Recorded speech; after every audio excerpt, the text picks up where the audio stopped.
ગુજરાત સરકારના પર્યાવરણ વિભાગની વિવિધ ગાઈડલાઈન અનુસાર કલેક્ટર શ્રી મોરબી દ્વારા તારીખ 3/9/2024ના રોજ ગણપતિ વિસર્જન સંદર્ભે જાહેરનામું બહાર પાડવામાં આવેલ, જે જાહેરનામાની બહોળી પ્રસિદ્ધિ કરવામાં આવેલ.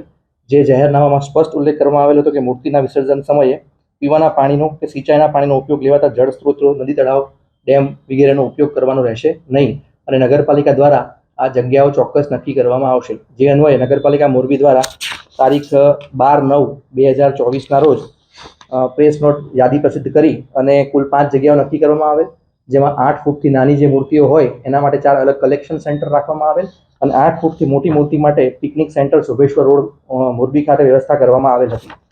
જે અન્વયે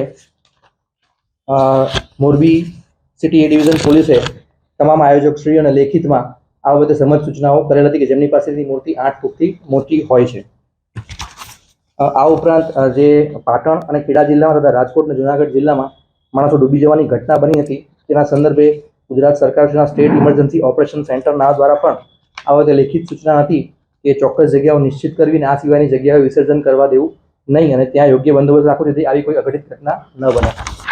જે અન્વયે પોલીસ દ્વારા તારીખ 17/9/2024ના રોજ ચુસ્ત પોલીસ બંદોબસ્ત રાખવામાં આવેલ હતો અને જે 8 ફૂટથી મોટી છે તેવી કુલ 565 મૂર્તિઓનું વિસર્જન પિકનિક સેન્ટર મોરબી ખાતે કરવામાં આવેલ હતું, જ્યાં અમુક પોતે બંદોબસ્તમાં હાજર હતા. આ ઉપરાંત વહીવટી team, medical team, fire team તમામ હાજર હતી અને તમામ મૂર્તિઓના વિસર્જન ત્યાં કરવામાં આવેલ હતા.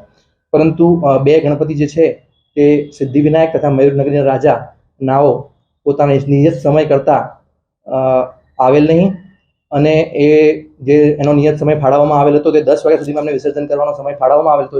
જે સમય કલેક્ટર મોરબી દ્વારા એમને જે મંજૂરી આપવામાં તેમાં ફાળવવામાં આવેલ હતો, તેમ છતાં તે લોકો નિયત સમયમાં આવેલ નહીં અને ત્યારબાદ મોડી રાત્રે 8 વાગે મચ્છુ 3 ડેમ કે જે મચ્છુ 3 ડેમનું પાણી જ્યાં છોડવામાં આવે છે અને આ પાણીનો ઉપયોગ મોરબી તાલુકા અને માળિયા તાલુકાના સિંચાઈ માટે ઉપયોગમાં લેવામાં આવે છે તે જગ્યાએ ગયેલ હતા, જ્યાં મિનિમમ બંદોબસ્ત રાખવામાં આવેલ હતો. ત્યાં એ લોકોએ જઈ અને જબરજસ્તીથી પોતાની ક્રેન દ્વારા એમના સજી બાપાની મૂર્તિનું વિસર્જન કરેલ હતું, જેના કારણે આ બાબતે કુલ 2 અલગ અલગ ગુનાઓ મોરબી તાલુકા પોસ્ટમાં દાખલ કરવામાં આવેલ છે, જેની તપાસ હાલમાં ચાલુ છે. મેં હાલમાં આપને જણાવ્યું કે આ બંને ગુનાઓની તપાસ ચાલુ છે. આપણે જણાવ્યું તેમ આપના જે મીડિયાના મિત્રોના માધ્યમથી તથા અલગ અલગ માધ્યમથી અમારી પાસે વિડીયો આવેલા છે.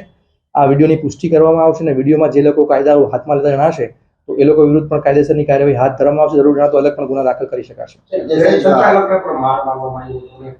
તમે જે વાત કરો છો એ વાત અમારા ધ્યાનમાં છે, પણ અત્યાર સુધી ક્રેન સંચાલક અમારી પાસે કોઈ આવી ફરિયાદ કરવા આવેલ નથી અને ક્રેન સંચાલક વિશે અમારી પાસે બીજી કોઈ માહિતી ઉપલબ્ધ નથી.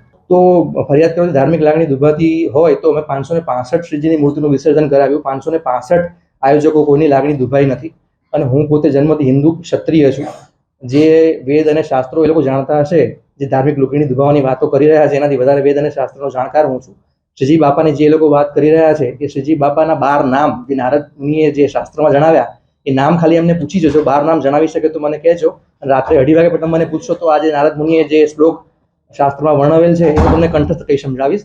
અને જે ધાર્મિક લાગણીની વાત છે તો ધાર્મિક લાગણી જાહેરાતોના પૈસા ઉઘરાવવાથી કે આરતી માટે લોકોને ઉદ્યોગપતિઓને બોલાવીને પૈસા ઉઘરાવવાથી, ખાણીપીણીના કે રાઇડ્સના સ્ટોલ રાખીને એને ભાડે આપીને ચલાવવાથી આર્થિક પ્રવૃત્તિ કહેવાય અને ધાર્મિક પ્રવૃત્તિ ન કહેવાય. એ ખોટી ભાવના એ લોકો ફેલાવી રહ્યા છે. કલેક્ટરશ્રીનું જાહેરનામું છે, આપ બધા વાકેફ છો અને તમે તો ટીવીમાં તમારા મેં લાઈવ વિડીયો જોયો છે કે લાઈવ જાહેરનામાનો ભંગ કરતો વિડીયો રહ્યા. તમે પોતે બોલી રહ્યા છો કે ભાઈ આ જાહેરનામાનો ભંગ થઈ રહ્યો છે, તો એમાં વિશેષ મારે કોઈ ટિપ્પણી કરવાની જરૂર છે? જેને કારકિર્દીની ચિંતા હોય ને એ કાયદો હાથમાં લઈ અને ન રહે. તમે લોકો વિડીયો જોશો તો એમાં જે કારકિર્દીની વાત કરી રહ્યા છે એ વડીલ શું કરી રહ્યા છે તમે જોઈ શકો છો સ્પષ્ટ રીતે. એટલે કારકિર્દીની એટલી બધી ચિંતા હોય તો કાયદો હાથમાં ન લેવો જોઈએ. ભારતીય બંધારણમાં સ્પષ્ટ ઉલ્લેખ છે કે 18 વર્ષથી તમામ મોટી ઉંમરની વ્યક્તિને ભારતના કાયદાનું જ્ઞાન હોવું જરૂરી છે અને આ બાબતે કલેક્ટરશ્રીનું જાહેરનામું છે. અધિક કલેક્ટર સાહેબ બાબત સાથે આ બાબતે ચર્ચા થઈ ચૂકી છે. મોરબી પોલીસના એસપી સાહેબે પણ શાંતિ સમિતિની મિટિંગ રાખી હતી, એમાં બધા પત્રકારો હાજર હતા. એમાં પણ આ બધી વિશેષ તમામ સૂચનાઓ આપવામાં આવી હતી. એ ડિવિઝન પોલીસ દ્વારા લેખિતમાં જાણ કરવામાં આવે છે કે તમારે અહીંયા જ વિસર્જન કરવું. આ ઉપરાંત ચીફ ઓફિસર સાથે પણ એ લોકોની મિટિંગ થઈ હતી, એમાં પણ એ લોકોએ જાણ કરી હતી. રાત્રિના સમયે જે એ લોકોએ ફોન કર્યા એમાં અધિક સાહેબે અમે પણ સ્પષ્ટ જણાવ્યું છે કે તમે આ જગ્યાએ આવો, અમે 565 મૂર્તિનું વિસર્જન કરાવેલ છે તો અમે તમારી મૂર્તિનું વિસર્જન કરાવી દઈશું.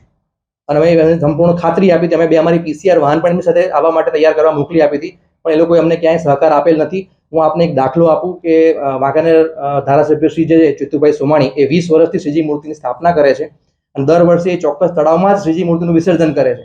પરંતુ આ વખતે કલેક્ટરશ્રીની સૂચના, સરકારશ્રીની ગાઈડલાઈન અને પોલીસની રિક્વેસ્ટને માન આપીને તેઓએ પણ કૃત્રિમ તળાવમાં પોતાની મૂર્તિનું વિસર્જન કરેલ છે. તો એવી રીતે કાયદો કોઈના બાપની જાગીર નથી. તમામ લોકોએ કાયદાનું પાલન કરવું તો ફરજિયાત છે. તમને જાહેરનામામાં સ્પષ્ટ જણાવવામાં આવ્યું છે કે 12 ફૂટથી મોટી મૂર્તિ તમારે રાખવાની રહેતી નથી. તો તમે જો તમારા કાયદામાં ન પાલન કરો અને પછી ખોટા બહાના કાઢો તો એ યોગ્ય નથી. તપાસમાં જે મેં અગાઉ પણ જણાવ્યું કે વિડીયોમાં જે વસ્તુ દેખાશે એમાં જે વસ્તુ ઉમેરાતી જશે, જે આરોપીના નામ આવતા હશે વિશેષ, તો પોલીસ કોઈને પણ છોડવાની નથી. બરાબર. મેં તમને કીધું જેટલા વિડીયો આવ્યા છે એ તમામ વિડીયોની પુષ્ટિ કરવામાં આવી રહી છે. તમારા જે મીડિયાના મિત્રોથી અને અમારા સોર્સથી પણ અમને વિડીયો મળી રહ્યા છે. એ તમામ વિડીયોની પુષ્ટિ કરી અને જે કલમ લાગુ પડતી હશે, જે નવા આરોપી ઉપસ્થિત થતા હશે, તમામ વિરુદ્ધ કાયદેસરની કાર્યવાહી કરવામાં આવશે. કોઈને છોડવામાં આવશે નહીં. કોઈ ધર્મનો આડ લઈને ખોટીની પાસે છુપાઈને બચવા માંગતું હોય તો નહીં બચી શકે. એમને અટકાવવા માટે તમારા જેવા મીડિયાના મિત્રોએ જોયું જ હશે કે ઘણા ઘર્ષણ ચાલ્યા હતા. તમામ પોલીસ બંદોબસ્તમાં હતી. એક જગ્યાએ બંદોબસ્ત નહોતો, આખા મોરબી જિલ્લામાં બંદોબસ્ત લાગુ હતો. તમામ પોલીસે એને અટકાવવા માટે પૂરતા પ્રયત્ન, પૂરતી કોશિશ કરી છે, પરંતુ એમને કાયદો હાથમાં લેવાની એમને નિયમત લીધી હતી અને એમણે એ પ્રમાણે પોતાની મનમરજીથી એમની સાથેના જે વ્યક્તિઓ હતા એમની જાનને જોખમમાં મૂકીને, કારણ કે એ જગ્યાએ તંત્ર દ્વારા કોઈ પણ ફાયર બ્રિગેડ, કોઈ પણ સેફટી ટીમ, મેડિકલ ટીમ, કોઈ પણ વ્યવસ્થા ન હતી.